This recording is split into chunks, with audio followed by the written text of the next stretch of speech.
das que me são ocultas. Também da soberba guarda o teu servo, que ela não me domine. Então serei irrepreensível e ficarei livre de grande transgressão.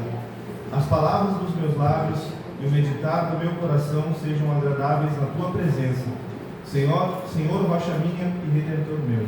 Amém. Senhor, te louvamos nesta manhã e te agradecemos por mais a oportunidade de estarmos reunidos em teu santo nome nesta manhã. Nós queremos nesta manhã prestar esse culto a ti, Senhor, porque somente tu é digno de receber toda a adoração. Tu és o nosso Redentor. Nós te louvamos nesta manhã em nome de Jesus. Amém. Amém.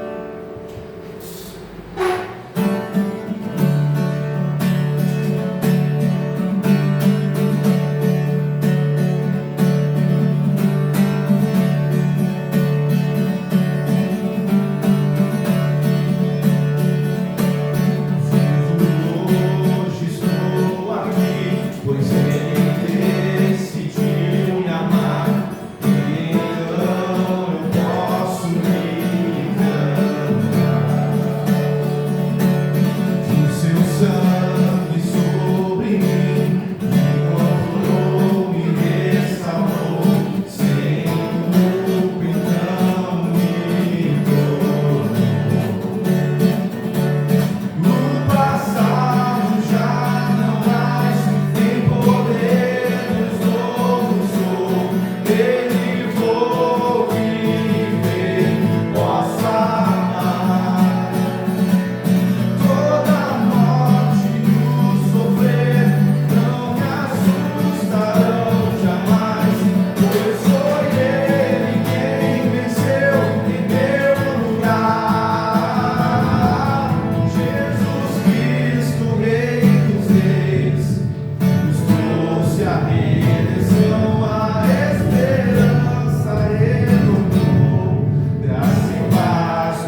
irmãos, vamos seguindo com a série sobre o credo apostólico.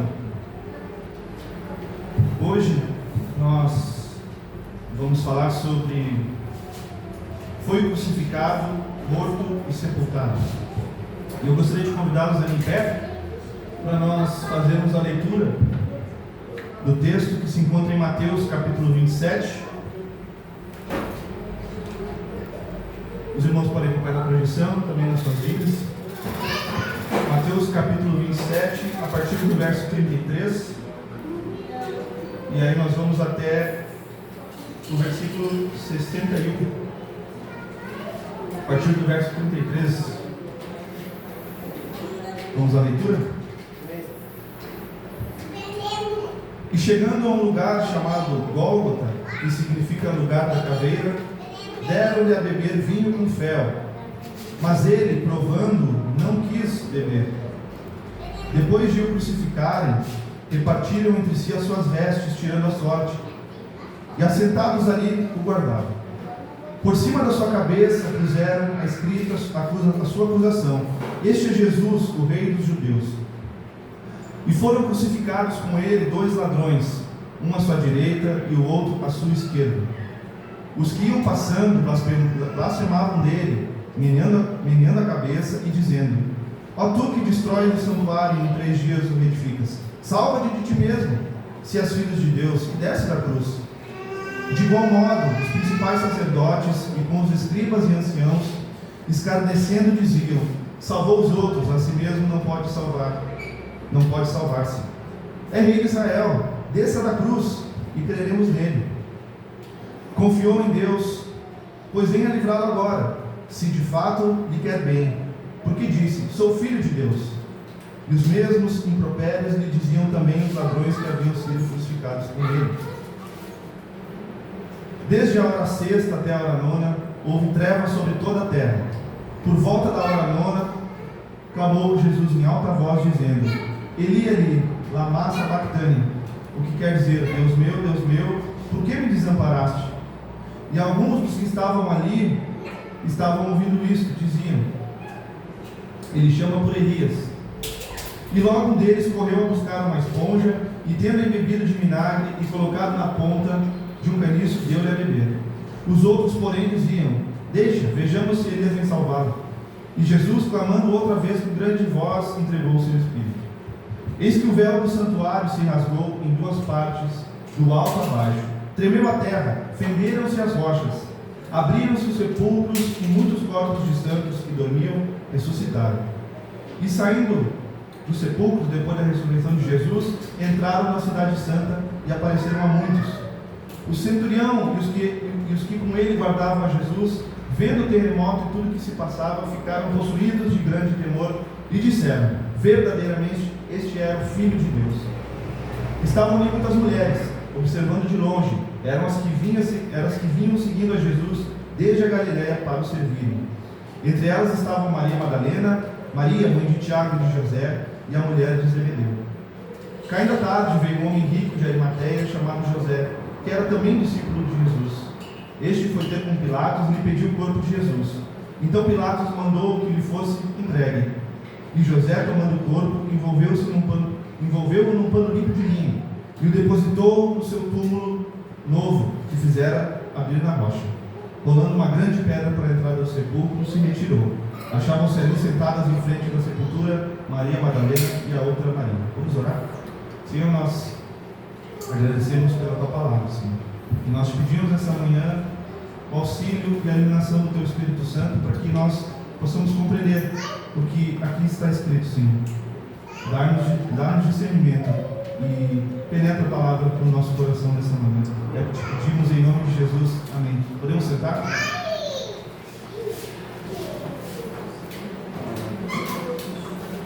Irmãos,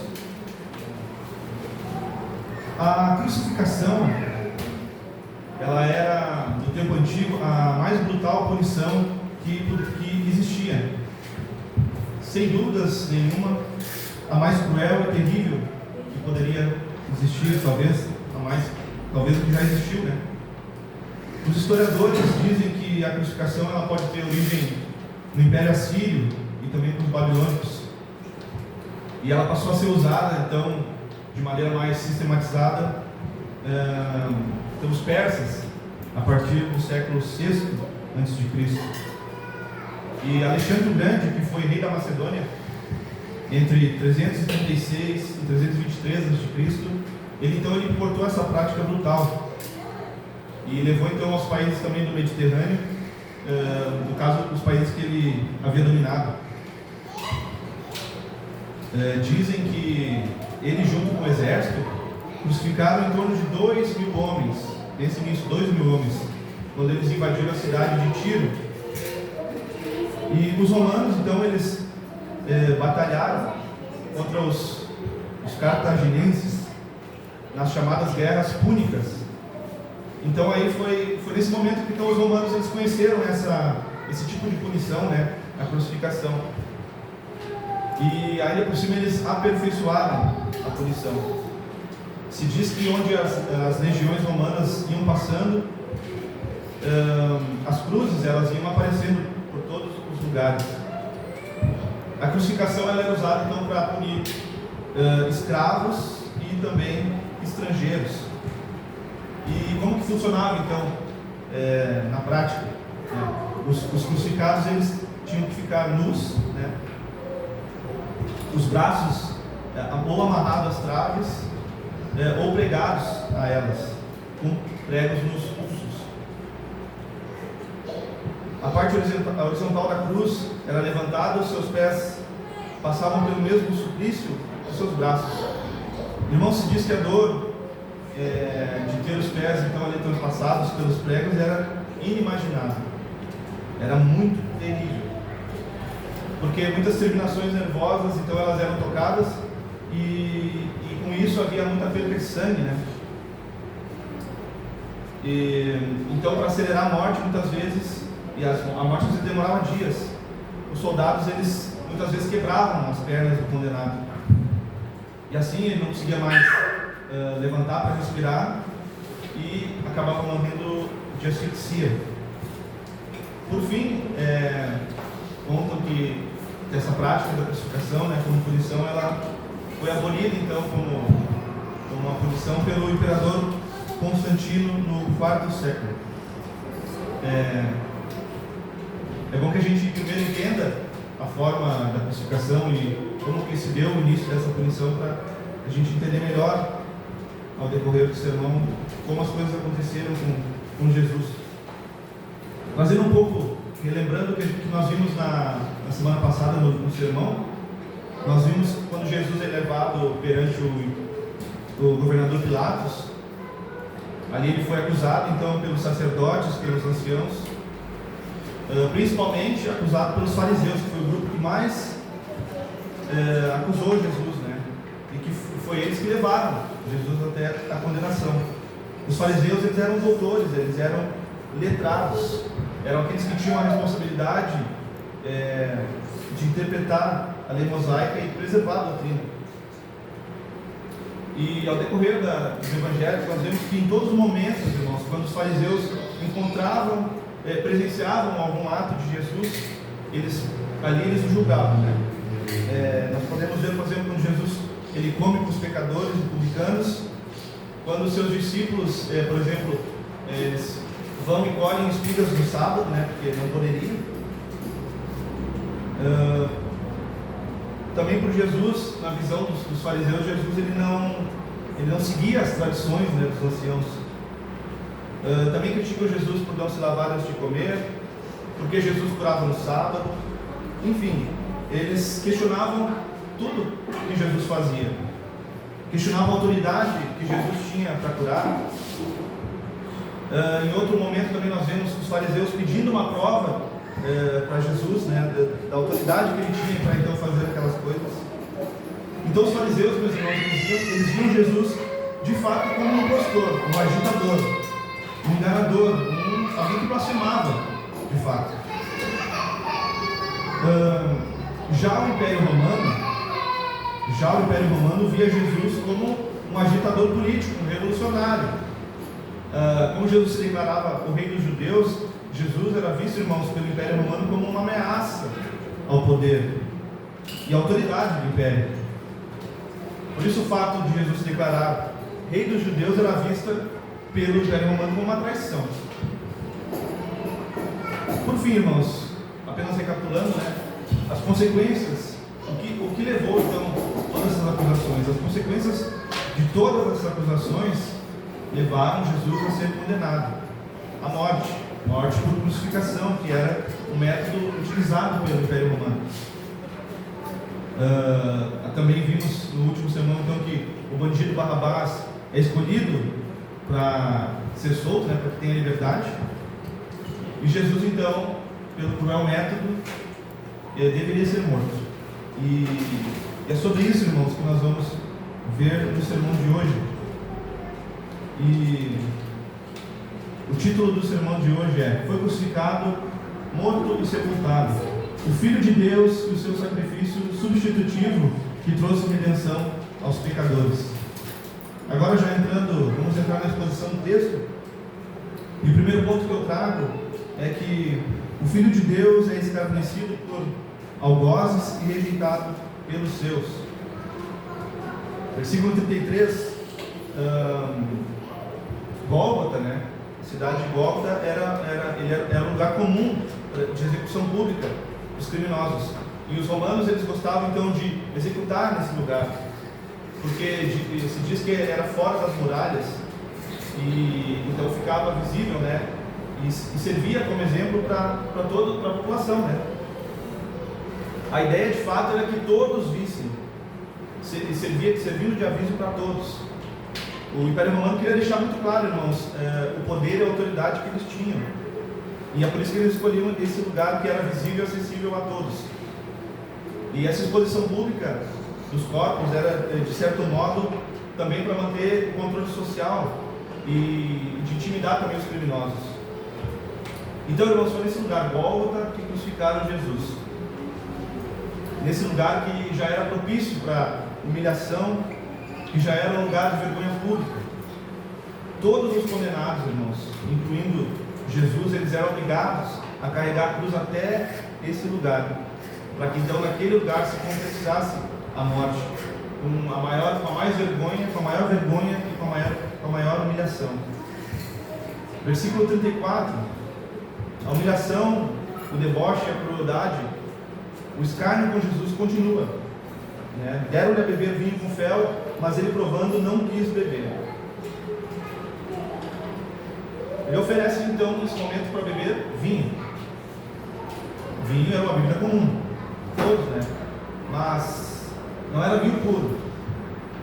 O verso que diz que é com fel. E o fel, irmãos, o fel poderia ser qualquer tipo de erva amarga, talvez mirra, inclusive em outro evangelho diz que é mirra, mirra ou qualquer outra. Isso era, o fel, então, ervas amargas.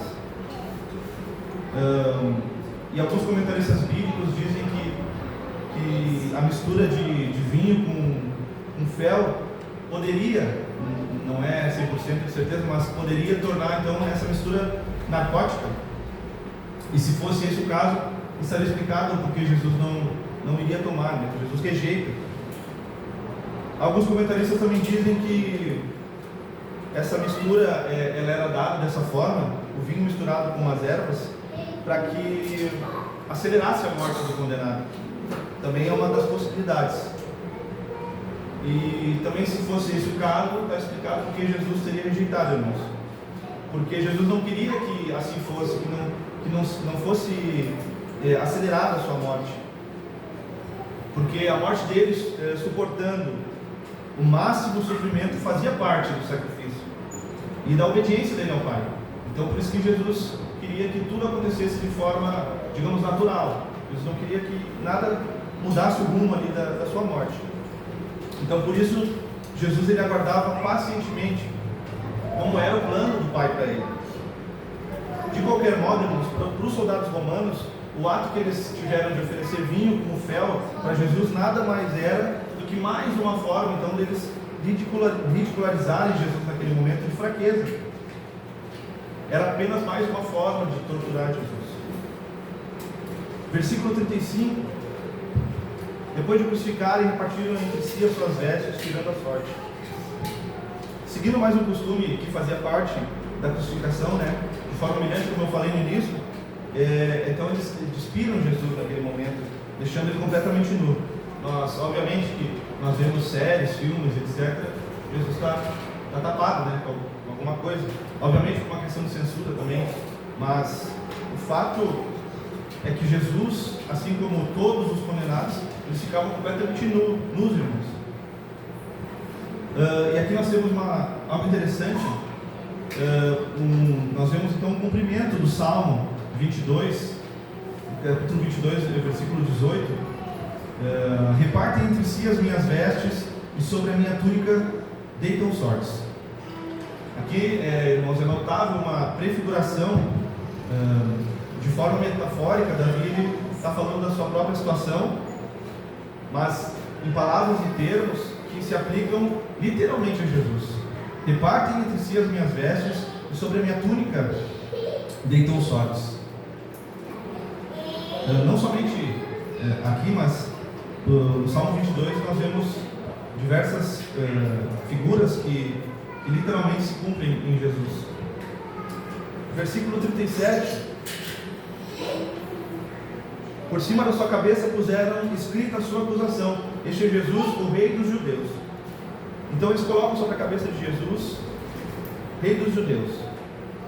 Essa que era uma das acusações do Império Romano, né, que levaram Jesus à morte. Ele se dizia rei. A ideia de Pilatos, irmãos, era de fato insultar os líderes judeus, zombar, ironizar.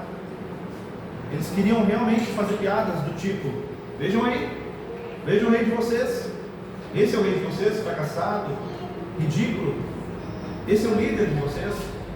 Essa era a ideia de Pilatos, zombar dos judeus também, escrevendo o rei dos judeus. E também Pilatos, ele queria, irmãos, se livrar da responsabilidade de condenar Jesus, de levar Jesus à morte. Com isso também ele poderia querer dar a entender que foram os próprios judeus que foram responsáveis pela morte de Jesus. Versículo 38: e foram crucificados com ele 2 ladrões, um à sua direita, outro à sua esquerda. Os que iam passando blasfemavam dele, prendendo a cabeça e dizendo... Então, vamos só até o 38. Um à sua esquerda e um à sua direita. Aqui no verso 38, irmãos, é o golpe final, é o golpe mais baixo e da mais profunda desgraça. Jesus, vocês imaginem, Jesus, naquele momento estava sendo crucificado no meio de 2 ladrões, no meio de 2 bandidos. E não o suficiente, irmãos, ainda colocaram ele no meio. Colocar ele no meio significava que era o lugar mais importante, demonstrando que ele era mais criminoso que os outros 2.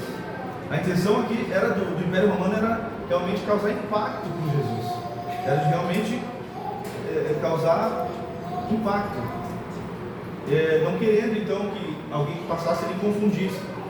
Eles queriam realmente que Jesus fosse o mais detestável, mais odiado e desprezível entre todos os outros naquele momento. Por todos que ali passavam, iam presenciando aquele martírio. No livro do profeta Isaías, capítulo 53, no versículo 12 diz: por isso eu lhe darei muitos com a sua parte, e com os poderosos repartirá ele o despojo, porquanto derramou a sua alma na morte, foi contado com os transgressores, contudo levou sobre si o pecado de muitos, e pelos transgressores intercedeu. Aqui o profeta Isaías mostra de forma muito clara o que viria a acontecer com Jesus, com Cristo, com Jesus. Foi colocado juntamente com os transgressores, sem nenhum esplendor. Mas isso foi necessário, irmãos, para que ele pudesse libertar muitos da condenação eterna. Verso 39: os que iam passando blasfemavam dele, menendo a cabeça e dizendo, né? No verso 39 é aquilo que o império queria. As pessoas passavam e blasfemavam de Jesus, zombavam de Jesus. Então estava ocorrendo exatamente tudo como eles queriam, como o império queria. Verso 40: ó tu que destróis o santuário em 3 dias o que edificas, salva de ti mesmo, se és filho de Deus, e desce da cruz. Aqueles que ali passavam, irmãos, seguiam ironizando Jesus. Inclusive, nesse momento eles citam aquilo que o próprio Jesus disse, e que nós podemos ver em João, no capítulo 2, versículo 19, quando Jesus ele purifica o templo. Os judeus eles chegam em Jesus e dizem: que sinal nos mostras para fazer essas coisas? E Jesus naquele momento responde, que destruiria o templo e o reconstruiria em 3 dias. E os judeus, nesse momento aqui, eles lembraram, irmãos, daquilo que Jesus havia dito e aproveitaram para ironizar. Olha, não disse que destruiria o templo e reconstruiria em 3 dias? Como assim? Agora não consegue se salvar? Isso era o que eles diziam.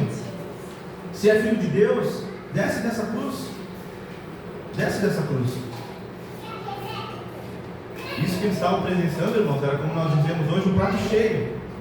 Toda aquela cena, para eles era a prova de que Jesus era um farsante, de que Jesus não tinha poder, de que não era o Filho de Deus encarnado coisa alguma. Era algo incomum. Então os judeus aproveitaram, lembraram daquele momento que Jesus havia dito para ironizar Jesus e dizer que não era ninguém. Versos 41 e 42: de igual modo, os principais sacerdotes, os escribas e anciãos, escarnecendo, diziam: salvou os outros, a si mesmo não pode salvar-se. É rei de Israel, desça dessa cruz e creremos nele. Nesse momento, irmãos, era a vez dos principais sacerdotes escarnecerem de Jesus. Você não salvou os outros? Eles diziam: não foi você que salvou os outros? Como que não consegue se salvar? Era o questionamento deles. Tu é rei de Israel. Naquele momento, irmãos, nós temos que entender que eles estavam completamente ofendidos com a humilhação que Cristo estava passando. Porque na cabeça deles, como que o Messias prometido, se é que ele se dizia o Messias, como o rei dos judeus poderia se encontrar naquela situação? E que se encontrasse, ele não podia fazer nada. Esse era o questionamento dos principais sacerdotes. Naquele momento, irmãos, eles esqueciam, ignoravam completamente todos aqueles grandes feitos de Jesus que eles presenciaram ao decorrer, que nós vemos no ministério de Jesus. Todos os grandes feitos de Jesus eles ignoravam completamente. Eles haviam visto com os próprios olhos e mesmo assim eles ignoravam. Embora não se saiba exatamente se, pelo menos por parte de alguns, não se sabe se isso que eles falaram foi ironia ou não, mas talvez até alguns que estavam ali reconhecessem que Jesus havia salvo outras pessoas. Mas o foco aqui é que todos eles, irmãos, queriam uma resposta imediata de Jesus. Eles queriam que Jesus resolvesse o problema naquela hora, na frente dos olhos deles.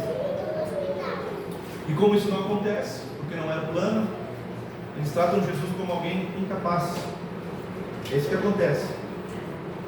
Versículo 43: confiou em Deus, pois venha livrá-lo agora, se de fato lhe quer bem, porque disse: sou filho de Deus.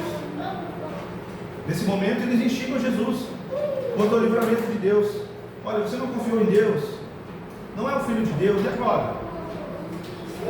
Ele não quer o seu bem, o seu pai não quer o seu bem, ele abandonou. Um pai abandona o seu filho em uma situação como essa. Mais uma vez, irmãos, o que eles queriam era uma resposta imediata de Jesus, que Jesus saísse daquela situação na hora, naquele momento. Mas Jesus, irmãos, ele sabia exatamente, isso é muito importante, Jesus sabia exatamente o que ele precisava suportar, por quanto tempo. Ele sabia exatamente, irmãos.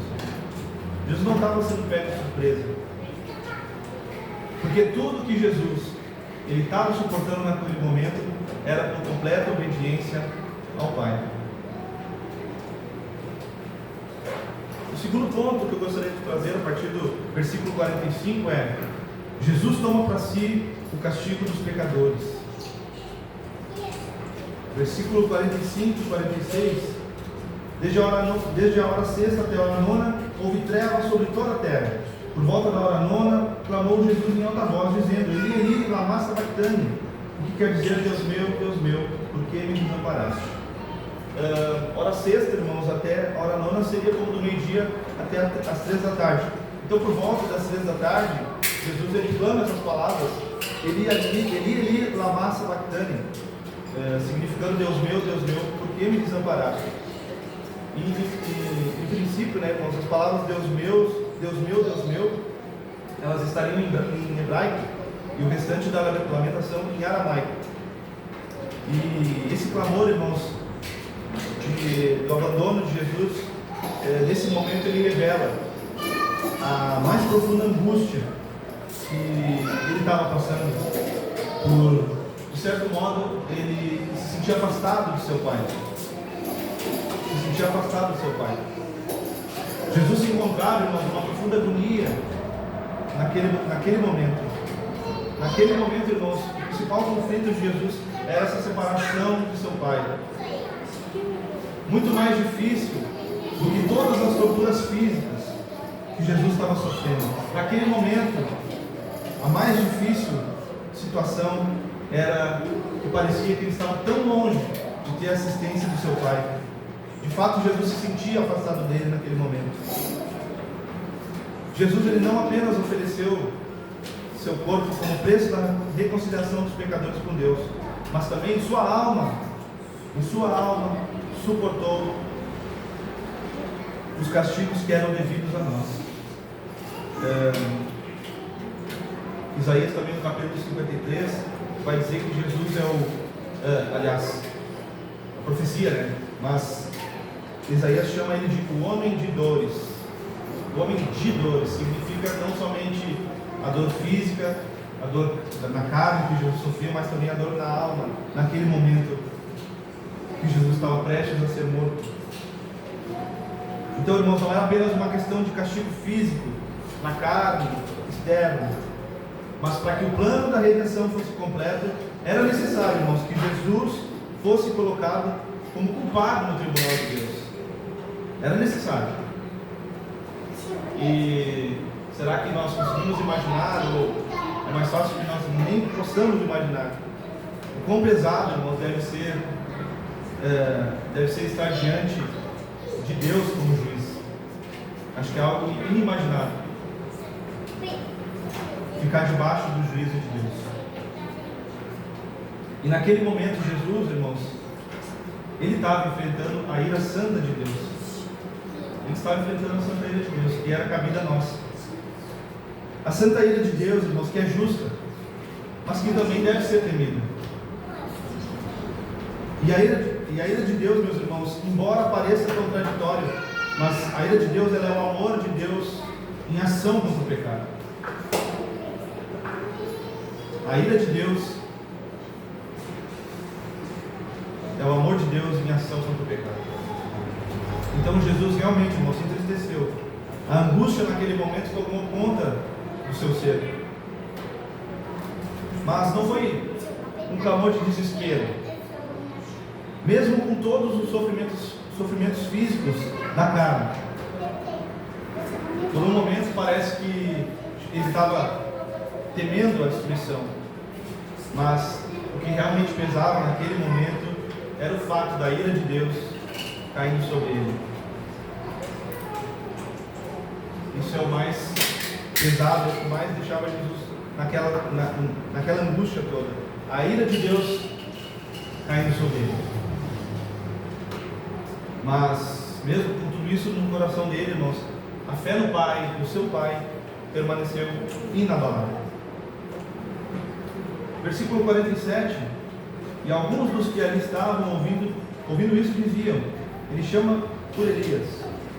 Aqui alguns comentaristas dizem que os soldados, como eles não conheciam muito bem o idioma, talvez eles teriam confundido a palavra Eli por Elias. Que se Jesus tivesse usado aqui o hebraico, a palavra Eli pode ter sido confundido com Elias, porque em aramaico seria Eloi.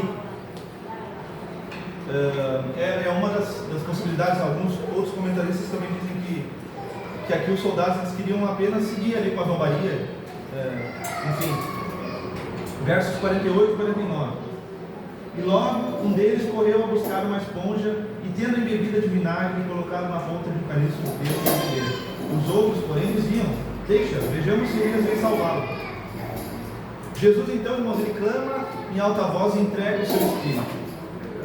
No Evangelho de Lucas, no mesmo trecho, diz que Jesus ele profere as palavras: Pai, nas tuas mãos entrego o meu Espírito. No Evangelho de João ele diz: está consumado. Mas o fato é, meus irmãos, que apesar de Jesus ter sido atacado de forma tão feroz por todos os lados, a sua fé se manteve inabalável. Jesus foi atacado de todos os lados, por todos, pelo império, pelos judeus, mas a fé se manteve inabalável. Porque Jesus, irmãos, ele tinha a certeza de que Deus guardava a sua alma.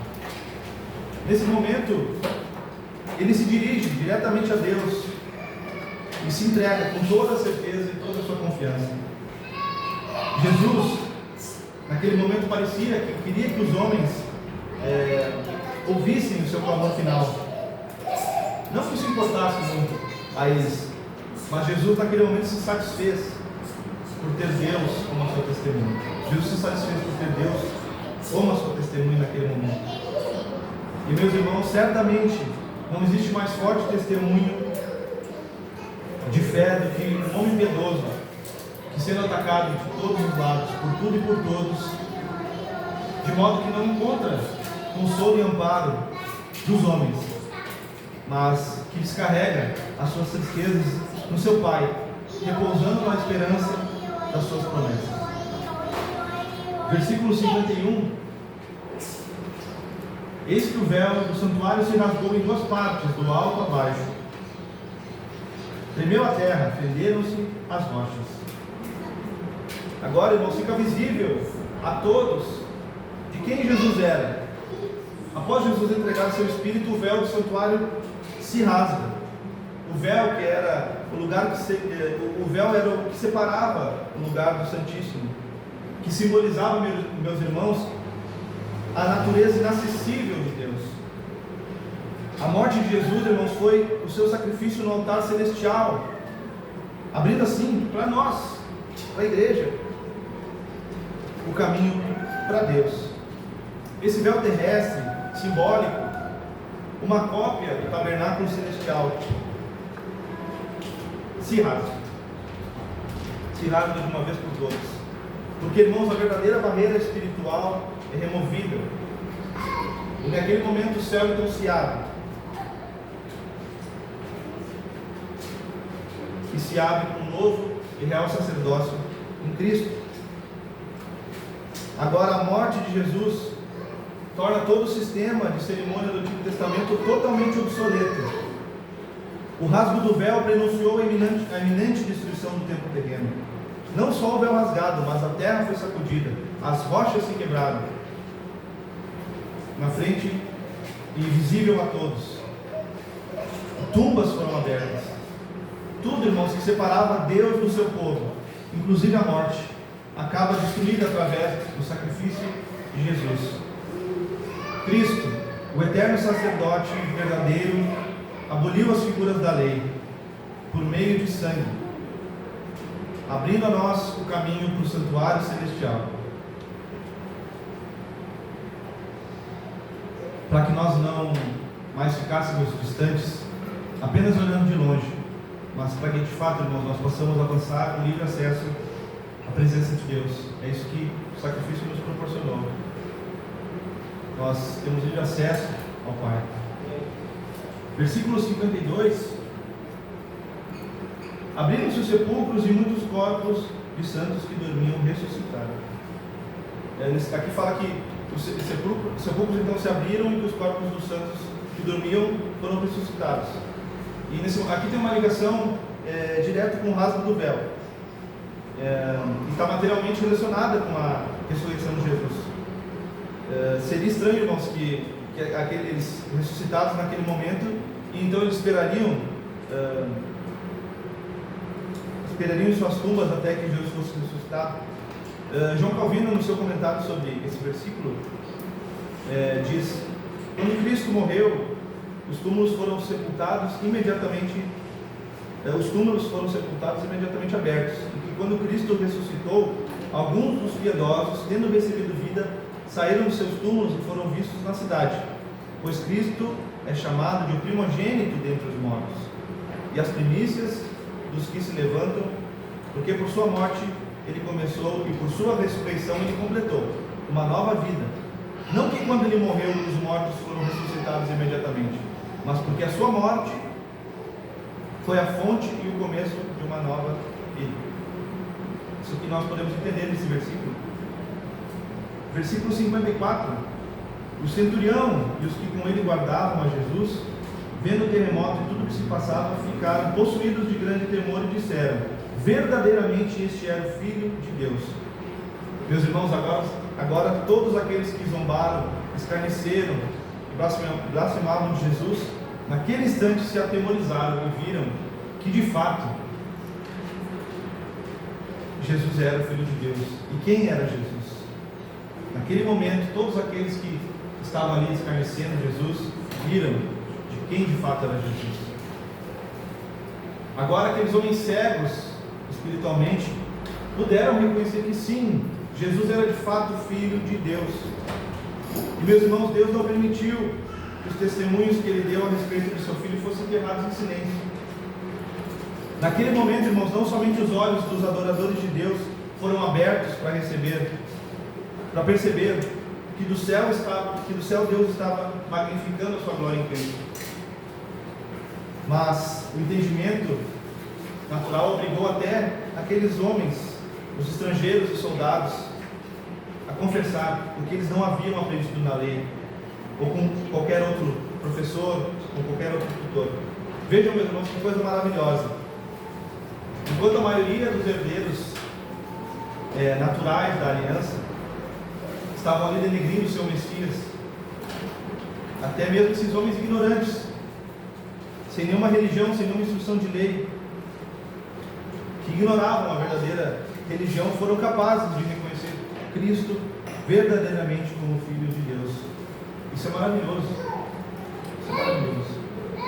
Nem mesmo os seus, nem mesmo aqueles da aliança reconheceram, mas estrangeiros que não tinham nenhum conhecimento sobre a religião reconheceram que Cristo, que quem de fato era Jesus, era Filho de Deus, era Filho de Deus. Versículos 55 e 56. Estavam ali muitas mulheres observando de longe. Eram as que vinham seguindo a Jesus desde a Galiléia para o servirem. Entre elas estavam Maria Madalena, Maria, mãe de Tiago e de José, e a mulher de Zebedeu. Nesse momento, irmãos, a essa altura, praticamente todos os apóstolos, já estavam dispersos, se escondendo por medo da perseguição.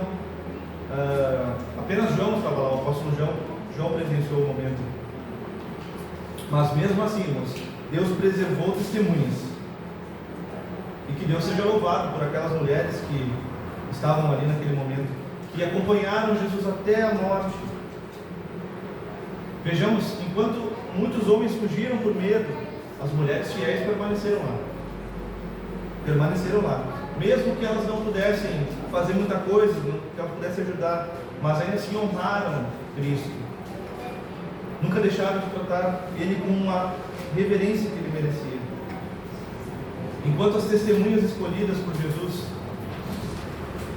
se retiravam daquele evento, o evento que traria a salvação do mundo, essas grandes mulheres de Deus permaneceram firmes com o nosso Senhor Jesus Cristo. Então Deus preservou testemunhas nesse momento tão importante, tão magnífico. Verso 57. Verso 57, e nós já entramos no último ponto, que é José de Arimateia, enviado por provisão divina. Depois de passar então a crucificação, a morte, chega a hora do sepultamento de Jesus, irmãos. E esse homem chamado José de Arimateia, ele era discípulo de Jesus, e parece que ele era um homem muito rico, e ele tem essa bondade de conceder o texto diz que o seu túmulo era novo, né? Caindo à tarde veio um homem rico de Arimateia chamado José, que era também discípulo de Jesus. Foi ter com Pilatos e pediu o corpo de Jesus. Ele era um homem rico e ele consegue o seu túmulo novo, para que pudesse sepultar o seu mestre. Claro, irmãos, que José de Arimateia merece todos os elogios pela sua piedade e pela sua integridade. No servo de Deus, nós podemos aprender a reconhecer a obra de Deus. Mas, antes de tudo, é necessário que é preciso que nós destaquemos a providência do próprio Deus naquele momento. Nós precisamos destacar a providência de Deus. Ele escolhe um homem de alta posição, que talvez por muitos dos seus compatriotas ele fosse taxado como um avarento, um mesquinho, mas Deus providencia a ele e dá a ele essa missão. Qual a missão, irmãos? Limpar a reprovação da cruz e trazer honra ao enterro. De fato, José se expõe, porque o momento ali era de ódio de toda a nação, e imaginem todos os perigos naquele momento. E não resta dúvida, irmãos, que o Espírito de Deus tenha movido José nessa direção. A morte de Cristo apresentou a José um evento desesperador, mas ele adquire coragem, e por obra da providência divina, o Filho de Deus é sepultado por José de Arimateia, seu discípulo. Amém, irmãos? Vamos a algumas reflexões e aplicações sobre isso. Irmãos, toda a humilhação, todas as injustiças, as ironias, os sofrimentos de Cristo teve como fim beneficiar pecadores como nós. Obviamente que em primeiro momento Jesus fazia aquilo em obediência ao seu Pai, mas quem seria beneficiado com esse sacrifício, senão pecadores como nós? O reformador João Calvino, no seu comentário sobre o verso 35 que nós lemos lá no início, ele diz: a fim de nos informar que por essa nudez obtivemos aquelas riquezas que nos tornam honoráveis na presença de Deus. Deus determinou que seu próprio Filho fosse despojado de suas vestes, para que nós, vestidos com sua justiça e com a abundância de todas as coisas boas, aparecêssemos com ousadia em companhia dos anjos, enquanto antigamente nosso aspecto repugnante e vergonhoso, em roupas esfarrapadas, nos impediu de nos aproximar do céu.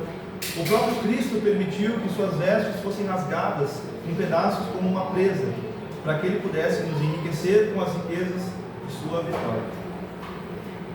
Cristo, irmãos, foi colocado no meio de dois bandidos, sendo completamente inocente, em um lugar que era nosso.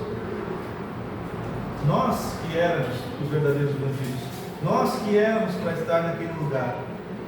Mas, irmãos, para que ele pudesse nos libertar da condenação eterna, esse tipo de expiação era necessária. Vejamos, irmãos, quanto peso tem a ira de Deus contra os pecados. Foi necessário que Cristo, que é a eterna justiça, fosse colocado em pé de igualdade a ladrões. Vejamos também, irmãos, o quão grande é o amor de Cristo para conosco, que para que ele pudesse nos incluir na sociedade celestial, ele permite que o classifiquem como um homem iníquo. Quando nós, irmãos, olhamos para a extrema humilhação que o Filho de Deus passou, nós podemos ver com mais clareza o quanto custou a nossa salvação. O quanto custou a nossa salvação. Mediante toda a humilhação que o Filho de Deus passou, nós podemos ter essa clareza do quanto custou a nossa salvação. E nós podemos então refletir que, na verdade, nós é que merecemos todos os castigos sofridos por Ele. Todos os castigos, ou muito mais. Nós é que merecemos. Com toda essa exposição, Deus nos mostra claramente, irmãos, que a nossa condição seria miserável. Seria totalmente miserável se não houvesse um Redentor. Tudo que Cristo, irmão, suportou em si mesmo deve ser aplicado para o nosso consolo. Jesus, o Filho de Deus, se veste de carne humana, vive nesse mundo, para que pelo sacrifício da sua morte Ele pudesse nos reconciliar com Deus Pai. Não havia como nós fazermos. Não havia, meus irmãos, outra maneira. A fim, irmãos, de provar que Ele era o Filho de Deus, era necessário que Ele se pendurasse numa cruz. E mesmo assim, aqueles homens iníquos afirmavam que Ele não seria reconhecido como Filho de Deus, a menos que Cristo naquele momento descesse da cruz, como nós vimos. Mas assim Ele desobedeceria a ordem do seu Pai. Aprendemos com isso, como confirmação da nossa fé, irmãos. O Filho de Deus, Ele decidiu permanecer pendurado, pregado na cruz, para assim confirmar nossa salvação. Sofrendo, suportando as mais cruéis torturas na carne, terríveis angústias na alma e até a própria morte, para que nós não sejamos iguais àqueles homens que o tentaram. É necessário que nós entendamos que quando Deus segura o seu poder, sempre que lhe agrada, para que no momento que Ele achar que é devido, mostre na hora e no lugar certo, para que assim Ele seja glorificado. Amém? Jesus Cristo, irmãos, o homem de dores, como disse o profeta Isaías. Eu acho muito lindo o termo que ele usa, o homem de dores. Não somente ofereceu o seu corpo como preço da nossa reconciliação com Deus, mas também, irmãos, em sua alma Ele suportou os castigos devidos a nós. Ele suportou a santa ira de Deus, que deveria repousar sobre nós, que deveria cair, aliás, deveria cair como um raio sobre nós. Era totalmente cabível e merecido. A redenção que Ele realizou não foi algo apenas visível, exterior, mas Cristo realmente se submeteu ao julgamento de Deus. Ele realmente se submeteu ao julgamento de Deus. O véu se rasga, meus irmãos, e nos abre o caminho para Deus.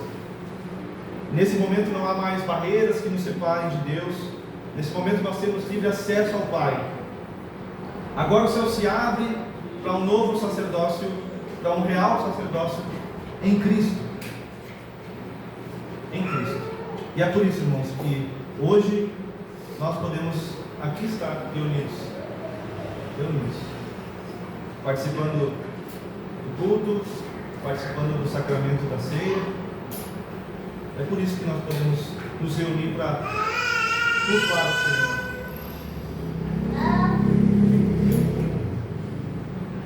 E é por isso que nós podemos estar aqui.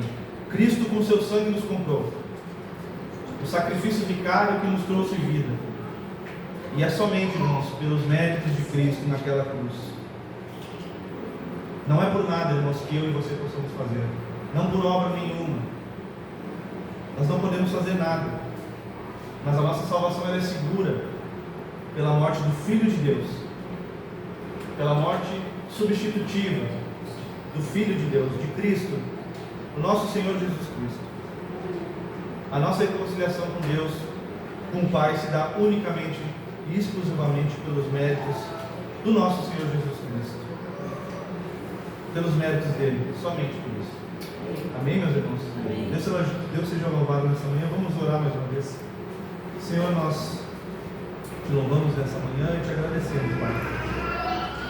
Nós, ao lermos um texto como esse, nosso sentimento é de gratidão pelo sacrifício do Teu Filho Jesus. Quando nós olhamos quanto Teu Filho Jesus sofreu em nosso favor, em favor daqueles a quem Ele escolheu, é maravilhoso, Senhor, e nos serve como consolo. Nós não poderíamos fazer nada. Não há nada que nós possamos fazer, e nós não poderíamos estar naquele lugar. Era necessário que o Teu Filho estivesse morrendo em favor de pecadores como nós. Muito obrigado, Senhor. Somente pelos méritos de Cristo é a salvação. Louvado seja o Teu nome nessa manhã. Amém. Amém.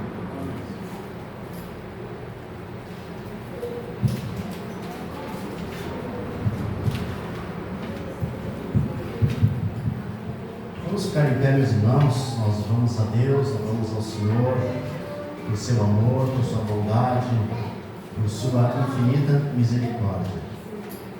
Vamos participar da ceia, que é um momento que todos os domingos nós temos esse privilégio, essa glória de podermos participar.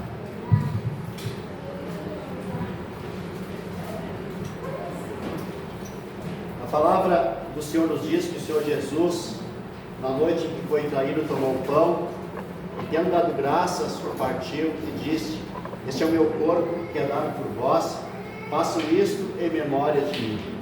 De semelhante modo também, depois de haver ceado, tomou o cálice, dizendo: este cálice é a nova aliança do meu sangue, façam isto em memória de mim. Porque todas as vezes que comerdes o pão ou beberdes o cálice, anunciais a morte do Senhor até que Ele venha. Senhor Deus eterno, nós te louvamos, nós te bendizemos, nós te glorificamos.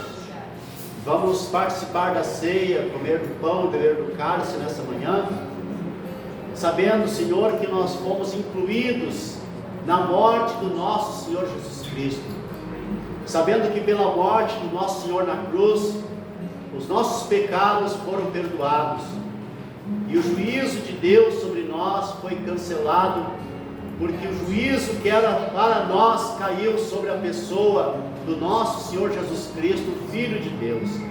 Por isso hoje nós podemos declarar que nós somos justificados pela fé e pela fé somente, fé no Filho de Deus que nos amou e a si mesmo se entregou por nós. Amém. Meus irmãos, nesse espírito de alegria, de gratidão, de culto, de adoração, nesse espírito de incluídos na morte, na obra do Senhor, venham e participem da mesa do Senhor, nós e nossa família. Amém.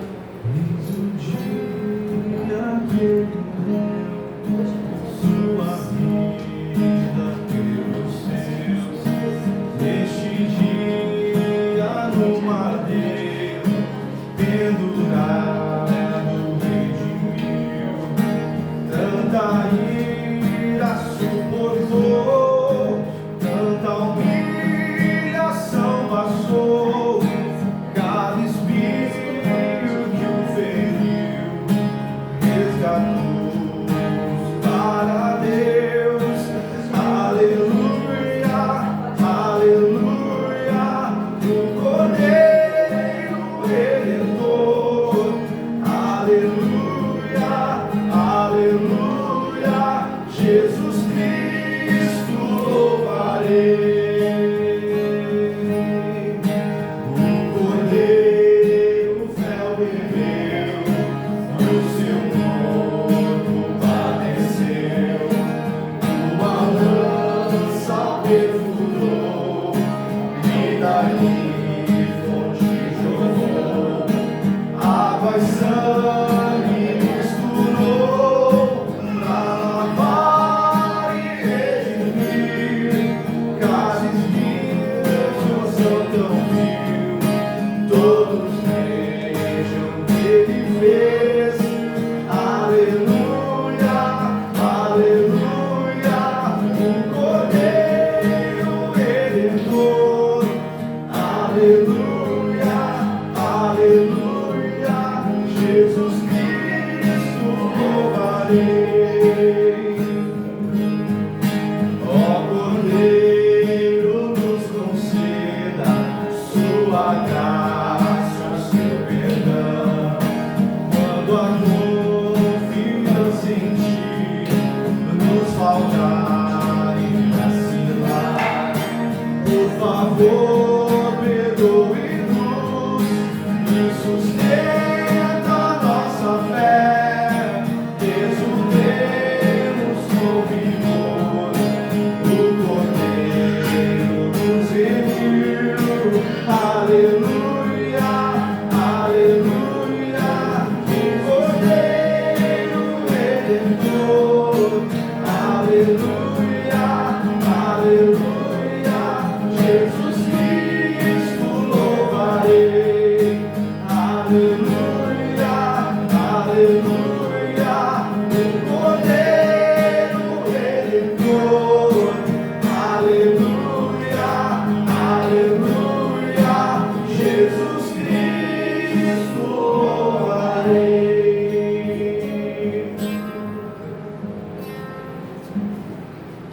Graças a Deus. Nós louvamos ao Senhor por sua bondade.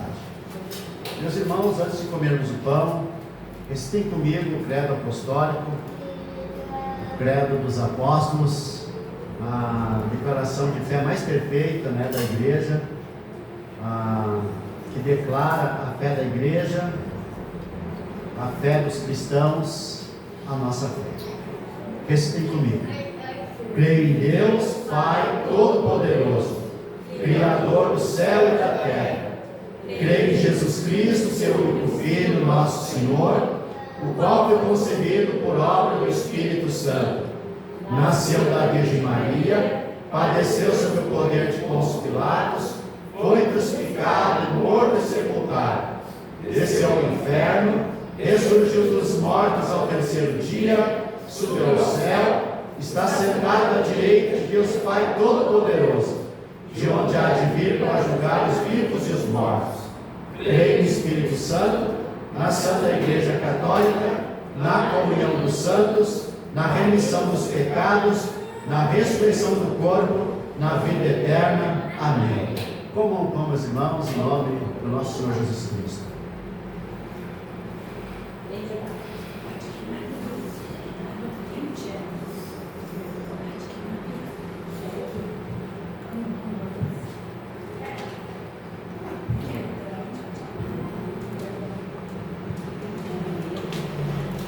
Graças a Deus.